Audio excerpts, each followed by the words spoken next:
اعوذ باللہ من الشیطان الرجیم بسم اللہ الرحمن الرحیم۔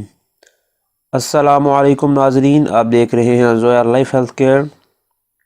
آج کی ہماری اس ویڈیو میں محبوب کو منانے کے لیے، محبوب کو راضی کرنے کے لیے، چاہے وہ شادی کے لیے ہو یا کسی بھی کام کے لیے ہو، اس کے لیے ایک عمل بتایا جائے گا۔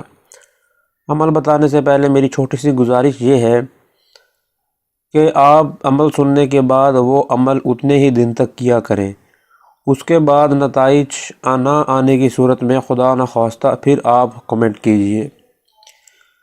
یہ جو آپ کی سکرین پر نظر آ رہی ہوگی پکچر، یہ نقش آپ نے یا تو چاندی کے ورق پر بنانا ہے یا پھر زعفران اور گلاب سے بنانا ہے۔ اگر آپ زعفران اور گلاب سے بنائیں گے تو یہ کسی عام پیج پر یا ورق پر ہی بنے گا، لیکن اگر آپ چاندی کے ورق پر بنائیں گے تو وہ زعفران اور گلاب اس میں استعمال نہیں ہوگا۔ اور اس نقش پر کچھ آپ نے پڑھائی کر کے دم کرنا ہے، وہ رات کو 12 بجے کرنا ہے، اور خصوصاً 14ویں کی جو رات ہے، جو کہ ایک روشن رات ہوتی ہے، اس کی 12 بجے کو آپ یہ عمل کریں تو اس کے نتائج بہت ہی زیادہ آتے ہیں۔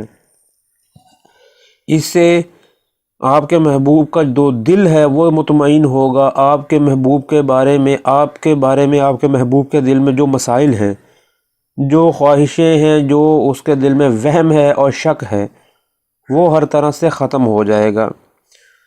آپ نے آدھی رات کو، مطلب 14ویں کی آدھی رات کو اس پر پڑھائی کرنی ہے۔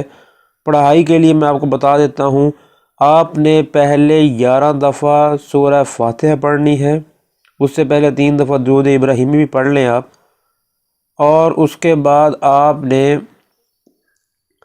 سورہ مزمل پڑھنی ہے، تو اس کے بعد آپ نے دوبارہ 11 دفعہ سورہ فاتحہ پڑھنی ہے اور اس پر دم کرنا ہے۔ یہ پڑھنے کے دوران آپ نے کوئی بھی روشنائی، کوئی بھی چراغ، کوئی بھی لائٹ آن نہیں کرنی۔ تو اس کے بعد آپ نے اس پر دم کرنا ہے، اور دم کرنے کے بعد اگلے دن سورج غروب ہونے سے پہلے آپ نے اس محبوب یعنی کہ اس شخص کو اس کے پانی میں پلانا ہے یا اس کو کسی طرح کھلا دینا ہے۔ انشاءاللہ تعالی العزیز ناراضگی دور ہو جائے گی۔ اس میں ایک سب سے بڑی بات کہ محبوب کو کھلانے والا مسئلہ ہے، کسی بھی کام کے لیے ہمیں کچھ نہ کچھ تکلیف اٹھانی پڑتی ہیں، تو یہ تکلیف آپ کو اٹھانی ہی پڑے گی۔ ایسا کوئی ہم آپ کو عمل نہیں بتا سکتے جس کا نتیجہ بھی اور جو خود ہمارا آزمایا ہوا بھی ہو اور وہ آپ محبوب کو کھلائے بغیر اور اس کا آپ کو فائدہ ہو۔ تو اسی لیے آپ محبوب کو یہ کھلائیں انشاءاللہ تعالی العزیز۔ آپ کا مقصد آپ کے ذہن میں ہونا چاہیے، اور باقی چیزیں وہی ہیں کہ آپ کا مقصد کے علاوہ آپ کا جو باوضو ہو کر یہ عمل کرے، نمازیں اس کے لیے لازمی ہیں اور اجازت اس کے لیے عام ہے۔ السلام علیکم ورحمۃ اللہ وبرکاتہ۔